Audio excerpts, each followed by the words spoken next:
السلام علیکم ورحمۃ اللہ وبرکاتہ۔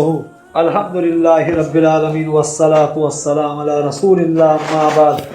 میں ہوں آصف اقبال، سول انجینئر۔ آپ اس وقت سن رہے ہیں ہمارے چینل شمع رسالت کی جانب سے مختصر سیرت النبی صلی اللہ علیہ وآلہ وسلم کی ایپیسوڈ نمبر 35، قسط نمبر 35۔ اہل مغازی کہتے ہیں، جیسا کہ پہلے ذکر ہو چکا ہے، جنگ احد بروز ہفتہ 5 شوال 3 ہجری میں ہوئی۔ دوسرے دن بروز اتوار آپ صلی اللہ علیہ وسلم نے دشمن کے پیچھے جانے کا اعلان کیا اور تاکید کر دی کہ آپ صلی اللہ علیہ وسلم کے ساتھ صرف وہی لوگ جائیں جو میدان جنگ میں حاضر تھے۔ ان کے علاوہ جابر رضی اللہ تعالیٰ عنہ نے ساتھ جانے کی اجازت مانگی اور آپ صلی اللہ علیہ وسلم نے انہیں اجازت دے دی۔ مسلمانوں نے زخموں سے چور ہونے کے باوجود آپ صلی اللہ علیہ وسلم کی آواز پر لبیک کہی، چنانچہ آپ صلی اللہ علیہ وسلم اپنے قوت کا مظاہرہ کرنے اور دشمن کو ڈرانے کے لیے حمراء الاسد تک پہنچے۔ یہ مقام مدینہ سے 8 میل کے فاصلہ پر واقع ہے۔ یہاں معبد بن ابی معبد خزائی آپ صلی اللہ علیہ وسلم سے آ ملا۔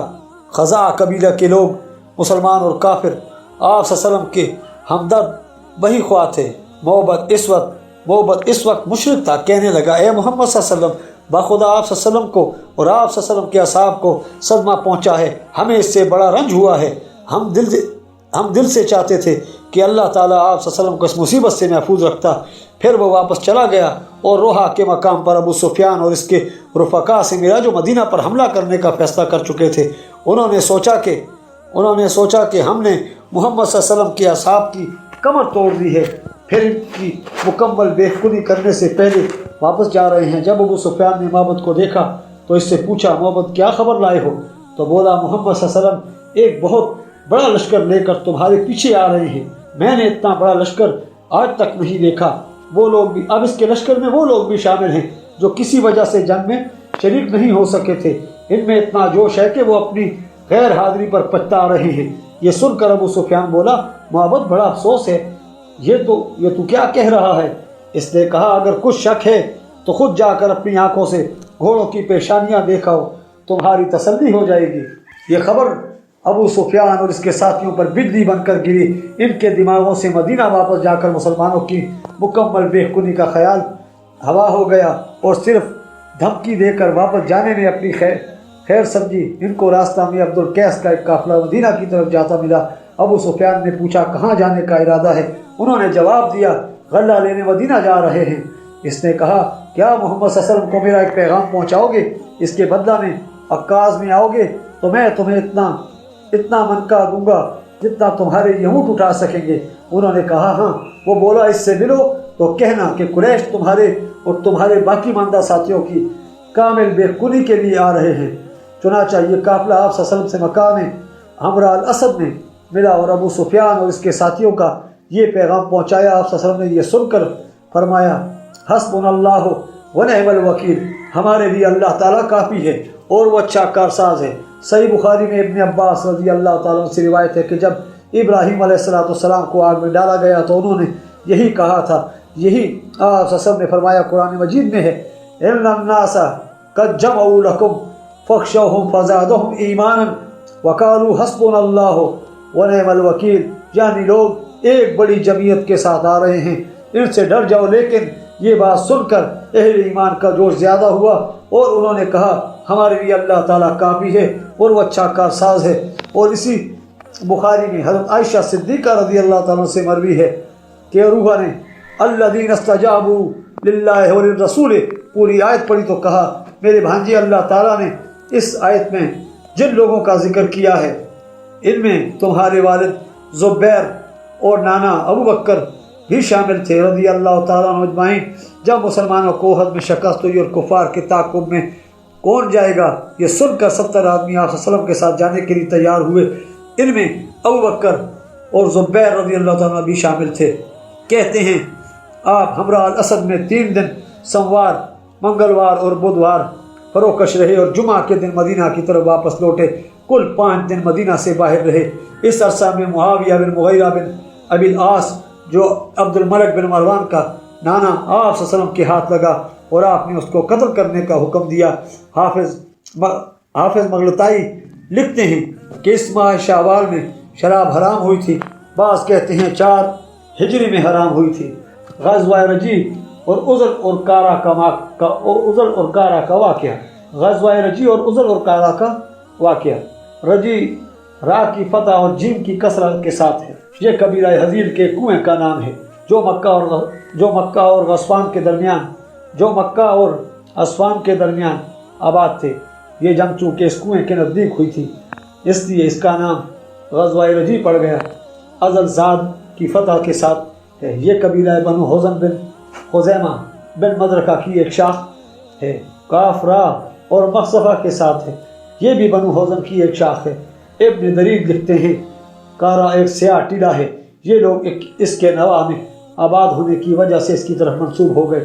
سفر 4 ہجری کی ابتدا میں حضرت صلی اللہ علیہ وسلم کے پاس ازل اور کارا کی ایک جماعت آئی اور کہنے لگی ہمارے لوگ اسلام کی طرف مائل ہیں، آپ صلی اللہ علیہ وسلم ہمارے ساتھ اپنے اصحاب کی ایک جماعت بھیجیں جو ان کو اسلام کی طرف دعوت دے اور مسلمان ہو جائیں، ان کو دین سکھائیں۔ چنانچہ آپ صلی اللہ علیہ وسلم نے صحابہ میں سے 6 آدمیوں پر مشتمل ایک جماعت بھیج دی جن کے نام یہ ہیں: نمبر 1 مرثد بن ابی مرثد غنوی رضی اللہ تعالیٰ عنہ، نمبر 2 خالد بن بکیر لیثی رضی اللہ تعالیٰ عنہ، نمبر 3 عاصم بن ثابت اوسی رضی اللہ تعالیٰ عنہ، نمبر 4 خبیب بن عدی رضی اللہ تعالیٰ عنہ، نمبر 5 زید بن دسنا بیازی رضی اللہ تعالیٰ عنہ، نمبر 6 عبداللہ بن طارق حلیف بنی ظفر رضی اللہ تعالیٰ عنہ۔ اس جماعت کے امیر مرثد غنوی رضی اللہ تعالیٰ عنہ تھے۔ جب یہ لوگ رجی کنویں کے پاس پہنچے تو انہوں نے ان کے ساتھ غداری کی اور ان کے خلاف حزیل کو مدد کے لیے بلایا۔ صحیح بخاری میں ابو ہریرہ رضی اللہ تعالیٰ عنہ سے روایت کرتے ہیں نبی کریم صلی اللہ علیہ وسلم نے ایک سریہ عاصم بن ثابت انصاری رضی اللہ عنہ کی سرکردگی میں بھیجا۔ یہ عاصم بن عمر بن خطاب رضی اللہ تعالیٰ عنہ کے نانا ہیں۔ جب یہ لوگ مکہ مکرمہ اور اسوان کے درمیان پہنچے تو حزیل کے ایک ذیل قبیلے بنو لحام کے تقریباً 100 تیر اندازوں نے ان کو پکڑنے کے لیے نکلے۔ ان کے پاؤں کے نشان دیکھتے دیکھتے ایسے مقام پر پہنچے جہاں صحابہ کرام آرام کرنے کے لیے اترے تھے اور کھجوریں کھائی تھیں۔ کفار کھجور کی کوٹیاں دیکھ کر کہنے لگے یہ مدینہ کی کھجوریں ہیں اور ان کے تعاقب میں تیز تیز چلنے لگے۔ کچھ فاصلہ پر ان کو جا لیا۔ عاصم رضی اللہ تعالیٰ ان کے ساتھیوں نے ان کو آتے دیکھا تو پناہ لینے کے لیے ایک ٹیلے پر چڑھ گئے۔ دشمنوں نے ان کا محاصرہ کر لیا اور کہنے لگے اگر نیچے اتر آؤ تو ہم تم سے حلفیہ عہد کرتے ہیں کہ ہم کسی آدمی کو قتل نہیں کریں گے۔ یہ سن کر عاصم رضی اللہ عنہ نے کہا میں تو کسی کافر کے عہد میں نہیں اتروں گا۔ پھر اللہ تعالیٰ سے دعا کی الہی ہماری خبر اپنے رسول صلی اللہ علیہ وسلم کو پہنچا دے۔ اس کے بعد جنگ شروع ہو گئی اور دشمن نے چاروں طرف سے تیر چلا کر عاصم سمیت 7 آدمیوں کو شہید کر دیا۔ خبیب رضی اللہ تعالیٰ عنہ، زید رضی اللہ تعالیٰ عنہ اور ایک اور صاحب باقی رہ گئے۔ انہوں نے پھر ان سے حلفیہ عہد و پیمان کیا کہ اگر نیچے اتر آؤ گے تو ہم تمہیں قتل نہیں کریں گے۔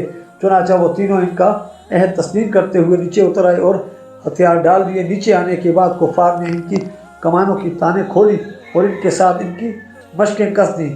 تیسرے صاحب کہنے لگے یہ پہلا عذر ہے تو ان کے ساتھ نہیں جاؤں گا۔ دشمن نے ان کو بتیرا گھسیٹا اور کھینچا مگر انہوں نے ان کے ساتھ جانے سے انکار کر دیا۔ تنگ آ کر انہوں نے ان کو وہیں شہید کر دیا اور خبیب اور زید کو لے جا کر مکہ میں فروخت کر دیا۔ خبیب رضی اللہ عنہ کو حارث بن عامر بن نوفل کے بیٹوں نے خرید لیا کیونکہ انہوں نے جنگ بدر میں حارث کو قتل کیا تھا۔ وہ ان کے پاس چند دن قید رہے۔ جب انہوں نے ان کو قتل کرنے کی تاریخ مقرر کر دی تو انہوں نے اپنی حجامت درست کرنے کے لیے حارثہ کی کسی بیٹی سے اسرا مانگا جو اس نے لا کر دے دیا۔ وہ لڑکی کہتی ہے میں اپنے کام کاج میں مشغول ہوئی تو میرا چھوٹا سا بچہ ان کے پاس چلا گیا۔ انہوں نے اس کو اپنی ران پر بٹھا لیا۔ میں بچہ کو ان کی ران پر اور اسرے کو ان کے ہاتھ میں دیکھ کر سخت پریشان ہوئی۔ خبیب رضی اللہ عنہ میری گھبراہٹ دیکھ کر بولے بی بی تم ڈرتی ہو کہ میں اس کو قتل کر دوں گا؟ انشاءاللہ میں ایسا ہرگز نہیں کروں گا۔ وہ عورت کہتی تھی خدا کی قسم میں نے خبیب رضی اللہ عنہ سے بہتر کبھی کوئی قیدی نہیں دیکھا۔ میں نے ایک دن دیکھا کہ انگور کا گچھا ہاتھ میں لے کر کھا رہے ہیں، حالانکہ اس وقت مکہ معظمہ میں انگور کا نام و نشان بھی نہیں تھا۔ پھر وہ بیڑیوں میں جکڑے تھے۔ دراصل اللہ تعالیٰ نے انہیں یہ پردہ غیب سے رزق دیا تھا۔ جب تاریخ مقرر پر کفار ان کو قتل کرنے کے لیے حرم سے باہر لے گئے تو انہوں نے کہا مجھے 2 رکعت نماز پڑھ لینے دو۔ جب نماز سے فارغ ہوئے تو ان کی طرف منہ کر کے بولے اگر یہ اندیشہ نہ ہوتا کہ تم سمجھو گے کہ میں موت سے گھبرا کر ایسا کر رہا ہوں تو میں دیر تک نماز پڑھتا۔ خبیب رضی اللہ تعالیٰ پہلے شخص ہیں جنہوں نے قتل سے پہلے 2 رکعت نماز پڑھنے کی سنت جاری کی۔ انہوں نے قتل سے پہلے یہ دعا کی الہی ان کو گن لے، ان کو ایک ایک کر کے قتل کر اور ان میں سے کسی کو نہ چھوڑ۔ پھر کہا اگر بحالت اسلام قتل کیا جاؤں تو مجھے پرواہ نہیں کہ اللہ تعالیٰ کے راستہ میں کس کروٹ گر پڑوں، میں اللہ کی راہ میں جان دے رہا ہوں۔ اب یہ اس کی مرضی ہے کہ میرے کٹے ہوئے جسم کے ٹکڑوں پر برکت نازل فرمائے۔ اس کے بعد عتبہ بن حارث اٹھا اور ان کو شہید کر دیا۔ عاصم رضی اللہ تعالیٰ کے متعلق جب قریش کو پتہ چلا کہ عاصم قتل ہو گئے ہیں تو انہوں نے کچھ آدمی بھیجے کہ عاصم رضی اللہ عنہ کے جسم کا کوئی حصہ کاٹ لائیں جس سے معلوم کر سکیں کہ وہ واقعی قتل ہو گئے ہیں۔ عاصم رضی اللہ تعالیٰ نے جنگ بدر میں ان کا کوئی بڑا سردار قتل کیا تھا، لیکن اللہ تعالیٰ نے ان پر بادل کی طرح بھیڑیں بھیج دی جنہوں نے اس کے قاصدوں سے ان کی حفاظت کی اور وہ ان کے جسم سے کوئی حصہ نہ کاٹ سکے۔ صحیح بخاری کی ایک روایت میں ہے کہ رسول اکرم صلی اللہ علیہ وسلم نے 10 آدمیوں کا ایک دستہ دشمن کے حالات معلوم کرنے کے لیے بھیجا تھا۔ عاصم رضی اللہ عنہ نے اپنے قتل کے دن جو دعا مانگی تھی اللہ تعالیٰ نے وہ قبول کی اور نبی کریم صلی اللہ علیہ وسلم کو ان کے قتل کی خبر دی۔ ابو الاسود بواسطہ عروہ روایت کرتے ہیں کہ مشرک جب خبیب رضی اللہ تعالیٰ کو قتل کرنے لگے تو ان سے پوچھا کیا تمہیں یہ پسند ہے کہ آج تمہاری جگہ محمد صلی اللہ علیہ وسلم ہوتا؟ انہوں نے جواب دیا خدا کی قسم میں تو یہ بھی پسند نہیں کرتا کہ میرے بجائے آپ صلی اللہ علیہ وسلم کے پاؤں میں کانٹا بھی چبھے۔ عاصم رضی اللہ تعالیٰ نے کہا تھا کہ وہ کسی مشرک کو ہاتھ نہیں لگائیں گے اور یا اللہ مجھے بھی کوئی مشرک ہاتھ نہ لگائے۔ حضرت عمر رضی اللہ تعالیٰ فرمایا کرتے تھے اللہ تعالیٰ مومن کے مرنے کے بعد بھی اس کی اسی طرح حفاظت کرتا ہے جس طرح زندگی میں اس کی حفاظت کرتا ہے۔ سریہ منظر بن عمرو بئر معونہ کی طرف روانگی۔ بئر معونہ مکہ معظمہ اور عصفان کے درمیان ایک مقام کا نام ہے۔ جنگ احد کے 4 مہینہ بعد ماہ سفر میں یہ واقعہ پیش آیا جیسا کہ ابن اسحاق وغیرہ اور رقیم نے لکھا ہے۔ اس کا سبب یہ تھا کہ ایک دفعہ ابو المالک معروف مولا ابو الاسنا رسول اکرم صلی اللہ علیہ وسلم کے پاس آیا۔ آپ صلی اللہ علیہ وسلم نے اس پر اسلام پیش کیا۔ اس نے نہ اسلام قبول کیا اور نہ اس سے نفرت کا اظہار کیا بلکہ کہا اے محمد صلی اللہ علیہ وسلم اگر آپ اپنے کچھ صحابہ نجد بھیجیں جو اہل نجد کو آپ صلی اللہ علیہ وسلم کے دین کی دعوت دیں تو ظن غالب ہے کہ وہ آپ صلی اللہ علیہ وسلم کے دین کو قبول کر لیں گے۔ آپ صلی اللہ علیہ وسلم نے فرمایا مجھے ان پر اہل نجد کی طرف سے خطرہ ہے۔ اس پر ابو برا نے کہا میں ان کو پناہ دیتا ہوں، اہل نجد کچھ نہیں کہیں گے، آپ صلی اللہ علیہ وسلم ان کو ضرور بھیجیں۔ اس کے یقین دلانے پر آپ صلی اللہ علیہ وسلم نے منظر بن عمرو کو 70 کاری دے کر ان کے ہمراہ روانہ کیا۔ بعض کہتے ہیں کہ 40 کاری تھے، بعض نے 23 بتائے ہیں، بعض نے 30 بتائے ہیں۔ صحیح بخاری میں حضرت انس رضی اللہ عنہ سے مروی ہے کہ وہ دن میں لکڑی کاٹ کر لاتے تھے اور رات نماز پڑھنے میں گزارتے تھے۔ اور بواسطہ ثابت ان سے ایک روایت میں ہے وہ اس سے اہل صبح کے لیے کھانا خریدتے اور رات کو پڑھنے پڑھانے میں مصروف رہتے تھے۔ جب وہ چلتے بئر معونہ پہنچے تو انہوں نے حرام بن مرحان رضی اللہ عنہ کو وہاں حضرت صلی اللہ علیہ وسلم کی چٹھی دے کر اللہ تعالیٰ کے دشمن عامر بن طفیل کے پاس بھیجا۔ اس نے بجائے اس کے کہ وہ چٹھی پڑھتا الٹا حرام رضی اللہ تعالیٰ کو شہید کر دیا۔ صحیح بخاری میں حضرت انس رضی اللہ تعالیٰ کی روایت میں ہے کہ نیزہ حرام رضی اللہ عنہ کے جسم سے پار ہوا تو انہوں نے کہا اللہ اکبر رب کعبہ کی قسم میں کامیاب ہو گیا۔ پھر اس نے ان کے خلاف بنو عامر کو مدد کے لیے پکارا تو انہوں نے انکار کر دیا اور کہنے لگے ہم ابو برا کے عہد کو نہیں توڑتے، اس نے انہیں پناہ دینے کا عہد کیا ہوا ہے۔ ان کی طرف سے مایوس ہو کر اس نے بنو سلیم، رار اور زکوان اور رسیہ کو پکارا۔ انہوں نے اس کی آواز پر لبیک کہی۔ سب نے مل کر جہاں مسلمان اترے ہوئے تھے ان کا محاصرہ کر لیا۔ مسلمانوں نے یہ دیکھا تو تلواریں ہاتھ میں لے کر ان کے مقابلہ کے لیے نکل آئے، مگر سب کے سب شہید ہو گئے۔ صرف کعب بن زید رضی اللہ عنہ بچے، وہ بھی زخموں سے نڈھال تھے۔ بالآخر انہوں نے جنگ خندق میں جام شہادت نوش فرمایا۔ عمرو بن امیہ زمری رضی اللہ تعالیٰ قید ہوئے۔ جب انہوں نے بتایا کہ وہ قبیلہ مصر سے تعلق رکھتے ہیں تو عامر نے ان کو اپنی ماں کی طرف سے آزاد کر دیا جس نے ایک غلام آزاد کرنے کی نظر مانی ہوئی تھی۔ صحیح بخاری میں حشام بن عروہ سے روایت ہے کہ جب بئر معونہ میں سب قریش شہید ہو گئے اور عمرو بن امیہ زمری رضی اللہ تعالیٰ قیدی بن گئے تو عامر نے ایک لاش کی طرف اشارہ کرتے ہوئے ان سے پوچھا کہ یہ کون ہے؟ انہوں نے کہا یہ عامر بن فہیرہ رضی اللہ تعالیٰ ہیں۔ اس پر وہ بولا قتل ہونے کے بعد میں نے اس کو دیکھا کہ اس کا جسم آسمان کی طرف اٹھایا گیا حتیٰ کہ میری نظروں سے اوجھل ہو گیا، پھر میرے دیکھتے دیکھتے یہاں لا کر رکھا گیا ہے۔ اس حادثہ کے بعد نبی کریم صلی اللہ علیہ وسلم کو ان کی شہادت کی خبر پہنچی۔ آپ صلی اللہ علیہ وسلم نے صحابہ کو ان کی موت سے آگاہ کیا اور فرمایا تمہارے سب دوست جام شہادت نوش کر گئے ہیں، اور انہوں نے اپنے رب سے سوال کیا ہے کہ الہی ہماری خبر ہمارے بھائیوں تک پہنچا دے، نیز ان کو بتا دے کہ ہم تجھ سے راضی ہو گئے اور تو ہم سے راضی ہو گیا ہے۔ صحیحین میں انس رضی اللہ تعالیٰ عنہ سے مروی ہے کہ نبی کریم صلی اللہ علیہ وسلم نے قرہ کے قاتل قبائل رال، ذکوان، بنو لحان اور رسیہ پر جنہوں نے اللہ تعالیٰ کی نافرمانی کی 30 صبحوں تک بد دعا کی، انس رضی اللہ تعالیٰ عنہ کہتے ہیں ان شہداء کے متعلق قرآن حکیم میں یہ آیت نازل ہوئی تھی جس کو ہم مدت تک پڑھتے رہے، پھر اس کی تلاوت منسوخ ہو گئی۔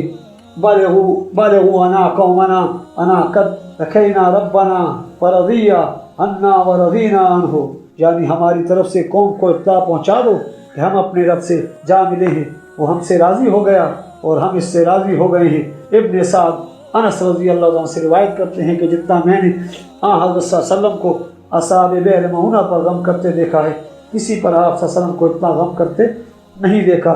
واقعی لکھتے ہیں کہ اصحاب رجی اور اصحاب بئر معونہ کی شہادت کی خبر رسول اللہ صلی اللہ علیہ وسلم کو ایک ہی رات میں ملی تھی۔ حضرت انس رضی اللہ عنہ کی اس روایت سے بھی ہوتی ہے جس میں ذکر ہے کہ آپ صلی اللہ علیہ وسلم نے رعل و ذکوان، بنو لحان، رسیہ وغیرہ پر بد دعا کی۔ غزوہ بنو نذیر ابن اسحاق رحمۃ اللہ اور دوسرے مورخین لکھتے ہیں کہ یہ جنگ 4 ہجری میں ہوئی تھی، لیکن بخاری عروہ سے روایت کرتے ہیں کہ غزوہ بدر سے 6 مہینے بعد جنگ بنو نذیر ہوئی ہے۔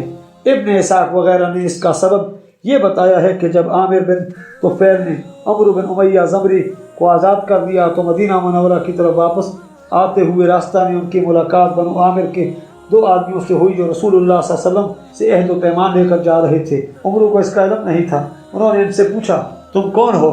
انہوں نے کہا ہم بنو عامر سے تعلق رکھتے ہیں۔ عمرو نے ان کو کچھ نہ کہا۔ جب وہ سو گئے تو سوتے میں ان کو قتل کر دیا اور سمجھا کہ اس طرح انہوں نے اپنے ساتھیوں کا کچھ انتقام لے لیا ہے۔ مدینہ میں آ کر انہوں نے رسول اکرم صلی اللہ علیہ وسلم کو خبر دی تو آپ صلی اللہ علیہ وسلم نے فرمایا تو انہیں ایسے 2 آدمیوں کو قتل کر دیا ہے جن کی میں دیت ضرور دوں گا۔ پھر آپ صلی اللہ علیہ وسلم نے دونوں کی دیت میں مدد دینے کے لیے بنو نذیر کے پاس گئے۔ جب حضرت صلی اللہ علیہ وسلم نے ان سے مدد کے لیے کہا تو وہ بولے ابو القاسم جس طرح آپ صلی اللہ علیہ وسلم چاہتے ہیں ہم اس سلسلہ میں آپ صلی اللہ علیہ وسلم کی مدد کریں گے۔ پھر وہ علیحدگی میں جا کر ایک دوسرے سے کہنے لگے ایسا موقع پھر تمہیں کبھی ہاتھ نہیں آئے گا۔ اس وقت نبی صلی اللہ علیہ وسلم ایک مکان کے سائے میں بیٹھے ہوئے تھے۔ کون ہے جو اس مکان سے پتھر گرا کر اس کو قتل کر دے اور ہمیشہ کے لیے ہمیں اس سے نجات دے؟ عمرو بن جہاش نے یہ کام اپنے ذمہ لیا اور کہا یہ کام میں کیے دیتا ہوں۔ ابن سعد لکھتے ہیں کہ سلام بن مشکم نے کہا ایسا نہ کرو، تمہارے اس ارادے کی اس کو اطلاع مل جائے گی اور اس سے ہمارے اور اس کے درمیان شکنی بھی ہوگی۔ ابن اسحاق لکھتے ہیں کہ آپ کے پاس آسمان سے خبر آئی کہ یہود نے آپ صلی اللہ علیہ وسلم کو ہلاک کرنے کا یہ منصوبہ بنایا ہے۔ آپ صلی اللہ علیہ وسلم یہ ظاہر کر کے اٹھ کھڑے ہوئے کہ پیشاب کرنے کے لیے باہر چلے ہیں، اس لیے صحابہ رضی اللہ عنہ کو وہیں مجلس میں بیٹھے ہوئے چھوڑا اور خود تیز چل کر مدینہ منورہ واپس آ گئے۔ دیر تک انتظار کرنے کے بعد صحابہ رضی اللہ عنہ بھی اٹھ کر چلے آئے۔ جب آپ صلی اللہ علیہ وسلم کے پاس پہنچے تو آپ صلی اللہ علیہ وسلم نے ان کو یہودیوں کے ارادہ سے آگاہ کیا۔ اس پر اللہ تعالیٰ نے یہ آیت نازل فرمائی یا ایھا الذین آمنوا اذکروا نعمت اللہ علیکم اذ ھم قوما ان یبسطوا الیکم ایدیہم فکف ایدیہم عنکم، یعنی اے ایمان والو اللہ تعالیٰ کی اس نعمت کو یاد کرو جب ایک قوم نے ہاتھ پھیلا کر تمہیں قتل کرنا چاہا تھا مگر اللہ تعالیٰ نے ان کے ہاتھوں کو بند کر دیا اور وہ تمہیں قتل کرنے میں کامیاب نہ ہو سکے۔ اس وقت آپ صلی اللہ علیہ وسلم نے لڑائی کی تیاری کرنے اور اس کی طرف چلنے کا حکم دیا۔ ابن حشام لکھتے ہیں کہ آپ صلی اللہ علیہ وسلم نے مدینہ پر ابن ام مکتوم کو نائب مقرر کیا اور خود فوج لے کر یہود کی طرف چلے اور ان کا محاصرہ کر لیا۔ یہود آپ صلی اللہ علیہ وسلم کو آتا دیکھ کر اپنے قلعوں میں بند ہو گئے۔ اس پر آپ صلی اللہ علیہ وسلم نے ان کے باغات کٹوا دی اور ان کو آگ لگا دی۔ یہودیوں نے آواز دی اور کہا محمد صلی اللہ علیہ وسلم آپ تو فساد سے منع کرتے ہیں اور جو ایسا کرتے ہیں ان پر عیب لگاتے ہیں، پھر کھجوریں کاٹ کر ان کو آگ کیوں لگائی ہے؟ سہیلی لکھتے ہیں بعض مفسرین نے کہا ہے کہ ان کی اس بات سے بعض مسلمانوں کے دلوں میں کچھ تردد پیدا ہوا، اس کو دور کرنے کے لیے یہ آیت نازل ہوئی ما قطعتم من لینۃ او ترکتموها قائمۃ علی اصولها فباذن اللہ، یعنی جو کھجوریں تم نے کاٹی ہیں یا ان کو اپنی جڑوں پر کھڑا رہنے دیا ہے یہ سب اللہ تعالیٰ کے حکم سے ہوا ہے۔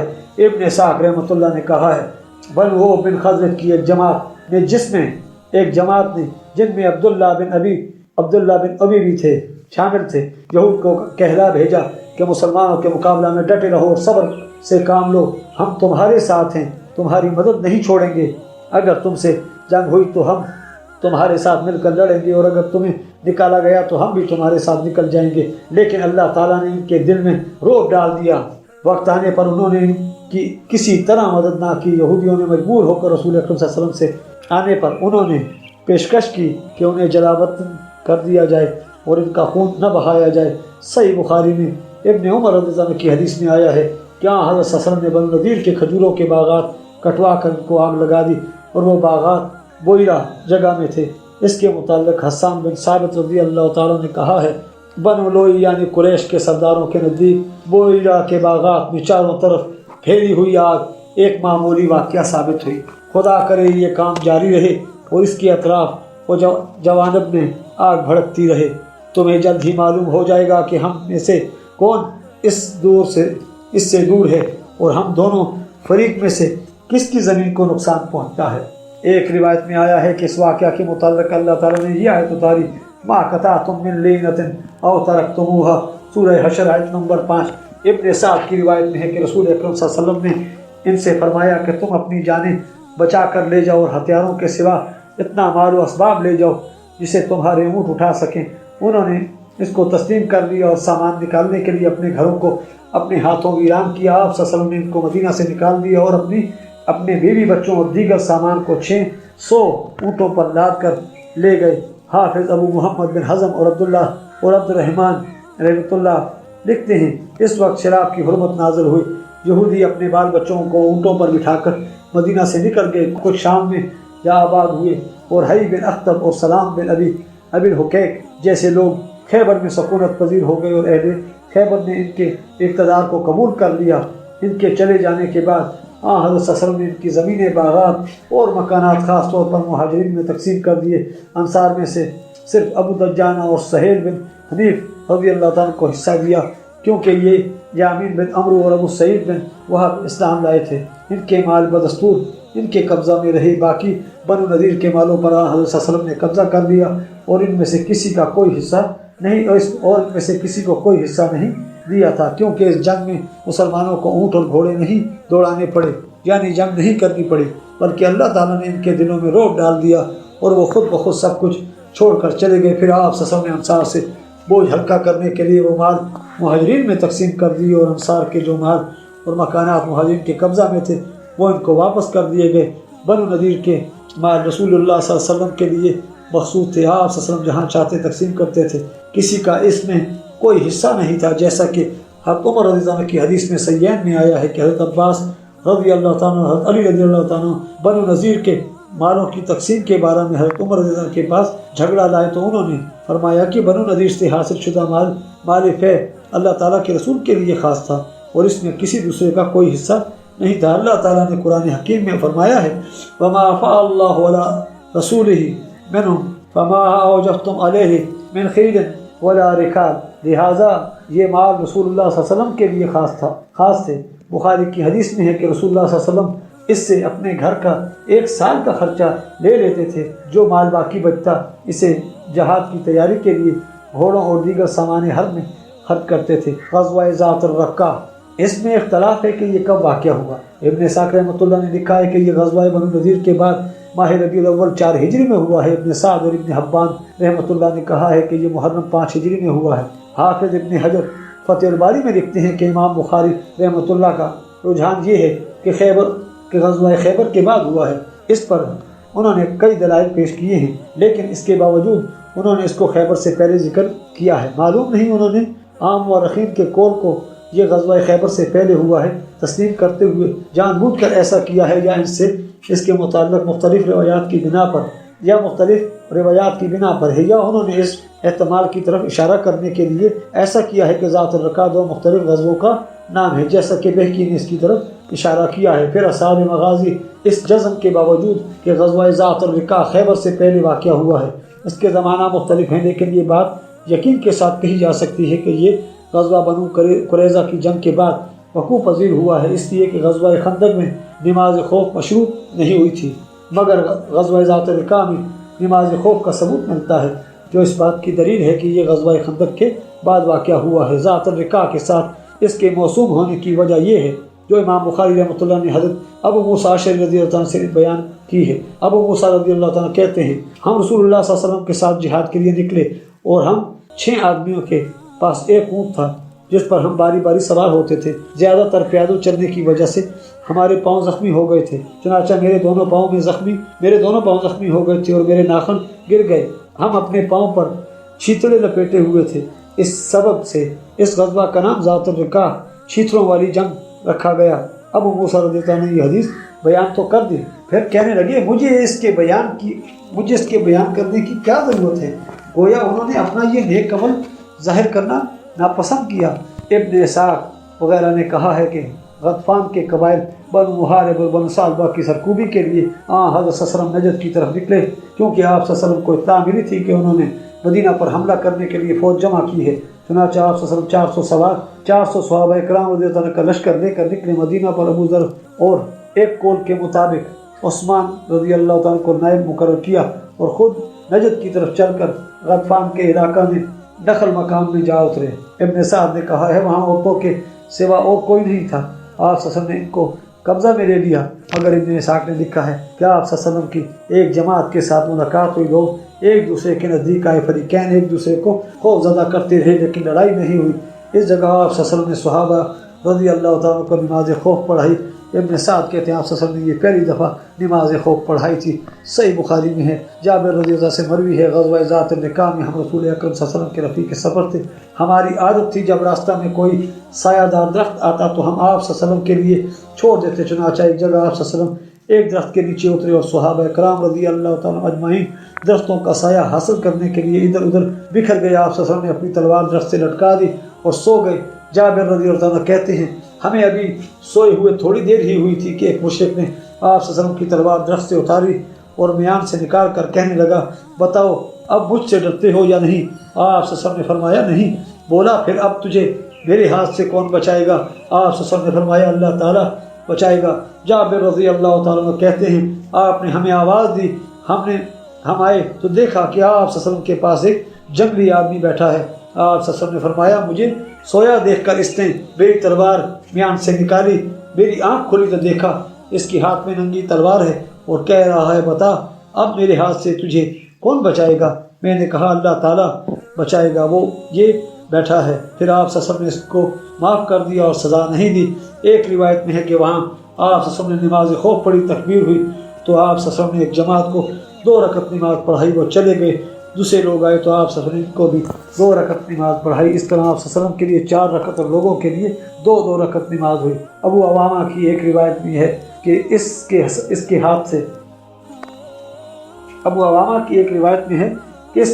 تلوار گر پڑی، آپ صلی اللہ علیہ وسلم نے پکڑ لی اور فرمایا بتا اب تجھے میرے ہاتھ سے کون بچائے گا؟ بولا آپ صلی اللہ علیہ وسلم تلوار پکڑنے والے بہتر آدمی ہیں۔ آپ صلی اللہ علیہ وسلم نے فرمایا اللہ تعالیٰ کی وحدانیت اور میری نبوت کی شہادت دیتا ہے، اس نے کہا میں آپ سے وعدہ کرتا ہوں کہ آئندہ آپ صلی اللہ علیہ وسلم سے نہیں لڑوں گا اور نہ آپ صلی اللہ علیہ وسلم سے جنگ کروں گا، جنگ کرنے والوں کا ساتھ دوں گا۔ یہ سن کر آپ صلی اللہ علیہ وسلم نے اس کو چھوڑ دیا اور وہ اپنی قوم کے پاس آیا اور کہنے لگا میں تمہارے پاس